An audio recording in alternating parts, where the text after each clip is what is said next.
आज आमे गोटे काल्पनिक समाज उपरे चर्चा करिबा। यह होची कॉकरोच समाज, कॉकरोच सोसाइटी। यह पूर्णतः काल्पनिक किंतु आम हृदय को स्पर्श करिबो।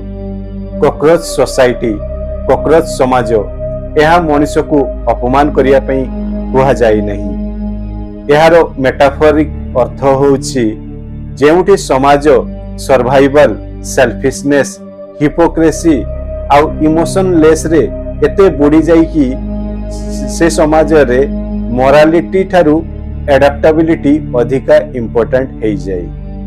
आज सत्यवान लोक माने संघर्ष करूछंती बंचिबा पई, आउ फेक आउ चतुर लोक माने सिस्टम रे ग्रो करूछंती। चलंतु बुझिबा कॉकरोच समाजर किछि खास गुण। ए समाज रे सत्य काम करे नहीं, सेटिंग काम करे।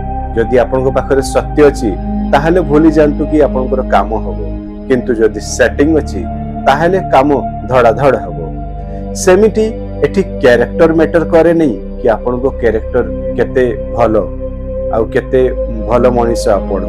एठी कॉन्टैक्ट्स काम करिवो।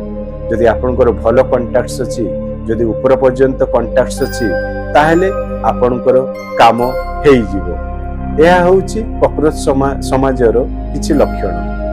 कॉकरोच सोसाइटी रे निष्ठा गोटे दुर्बलतार प्रतीक हेई जाई, आउ चतुरता शक्तिर मानदंड हेई रही जाई। कॉकरोच समाज रे ह्यूमैनिटी को इंपोर्टेंस दिया जाए नहीं, एठी हिपोक्रेसी को इंपोर्टेंस दिया जाए।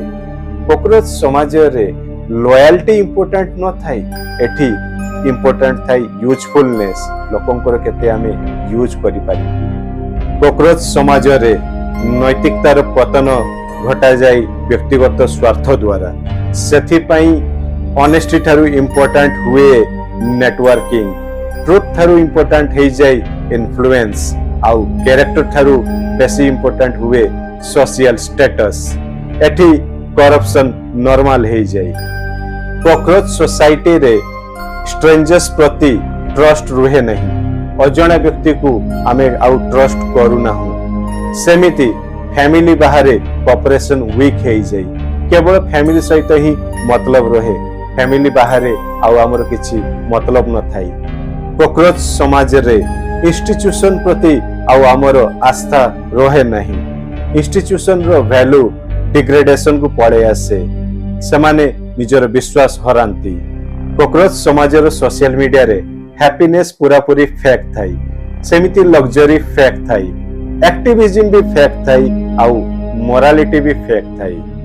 कॉकरोच समाज रे गोटे एक्सीडेंट वीडियो कंटेंट हे कि रही जाउची, पोवर्टी एठी रील बनी जाउची, आउ ट्रेजेडी गोटे मीम टेम्पलेट। लोक माने दुख को फील करू नाहंती, एठी दुख को कंज्यूम करा होउची। कॉकरोच समाज क्लाइमेट चेंज को केबे खातिर करे नहीं। से हीट वेव हो किंबा फ्लड हो ताकू फरक पड़े नहीं। पॉल्यूशन को से एंजॉय करे। कॉकरोच समाज रे इनइक्वालिटी बहुत मात्रा रे बढ़ी जाई। धनी आउ गरीब भितरे फासला दिन को दिन बढ़ी बढ़ी जाई, किंतु कॉकरोच समाज ता ऊपर केबे ध्यान दिए नहीं। कॉकरोच समाज रे मोरालिटी केवल लग्जरी हे कि रही जाई, किंतु माइंडसेट सब बेले सर्वाइवल मोड रे ऑन रहे। कॉकरोच समाज रो हमें कोन सिखिबा को पाउछु? ए काल्पनिक समाज रो हमें कोन सिखिबा को पाउछु कि सबुठ बड़ पॉल्यूशन हैला मेंटालिटी पॉल्यूशन, जहा आम मस्तिष्क मध्य रे जो पॉल्यूशन होउची।